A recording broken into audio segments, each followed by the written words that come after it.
Ayan, magandang gabi po sa inyo mga ka-farmer. Let's go farming na po. Pagkatapos po natin mag-harvest doon sa malaking kulungan, nililinis ko na po siya, tinatanggal ko na po yung mga ginamit ko para ginamit ko sa mga nakaraang manok na hinarvest natin. Mga ilang araw po, di kukudkurin na natin yung mga dumi doon, tapos po magdi-disinfect tayo. Pero bukas po kasi may parating tayong bagong batch ng mga sisiu, 300 pieces po yon. Dito ko muna po sa ilalagay sa cage type na pinagawa ko. Ito po ay cage type. Ang kanya pong haba ay 3 feet. Ang lapad po niya ay nasa 8 feet.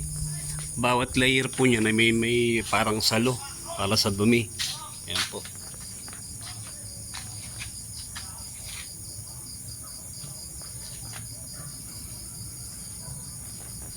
Para pag dumi po yung mga sisiu, edi kakayurin na lang po natin sila. Kakayurin na lang po yung dumi palabas para hindi po pamahayin ng langaw. Yun po ang nagiging kadalasang problema ng sa pag-aalaga ng manok. Yun pong pagkokontrol ng langaw. Pero ginawa ko na po ng paraan para maski nandito tayo malapit sa bahay, hindi tayo lalangawin. Yung gagamitin ko po dyan sa pagbobrooding ay dayami.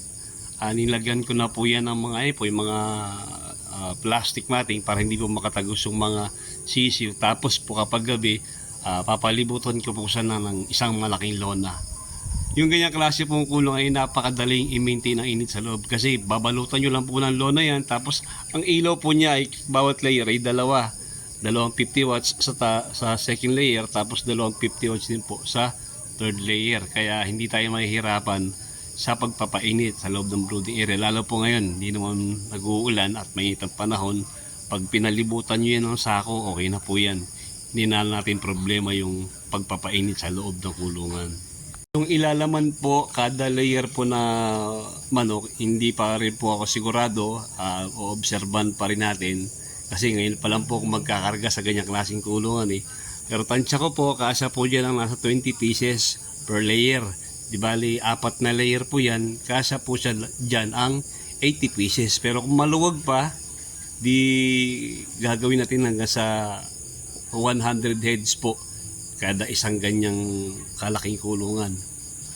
Bali, nasa pag-aaralan pa rin po natin kung ano yung mas magiging maalwan para sa ating mga alaga, kasi dapat talaga ang mga manok ay relax para ngayon hindi sila ma-stress, para madali po sila lumaki, ganahan silang kumain at maayos po ang ventilation. Madali tayo makakapag-harvest. Baka 28 days, lalo ngayon pag mainit, 28 days po nakakapag-harvest na. Last time po, di ba, nung po ako nagkarga ako sa malaking kulungan, 25 days po nakakapag-harvest na ako.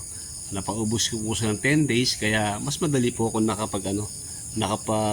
nakatapos ng isang cycle. Di magsisimula po tayo ng panibagong cycle.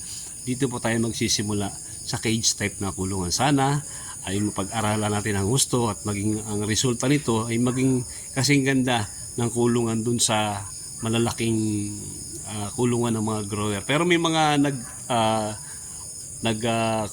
papalaki na rin po sa gantong mga kulungan na cage type. Magaganda naman po ang resulta.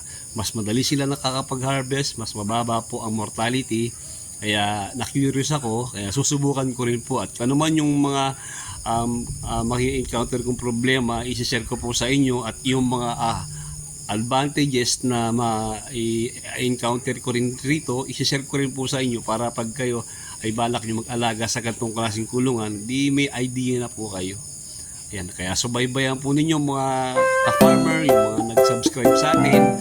Tignan natin kung ano magiging resulta. Pero sana maging maganda yung kalalabasan para makapag-harvest tayo ng mabilis, kumita tayo ng maganda-ganda, mabawi natin yung puhunan sa pinagpagawa natin ng kulungan. Maraming salamat po mga ka-farmer. Pakilike naman po yung ating video at please pakisubscribe na po sa ating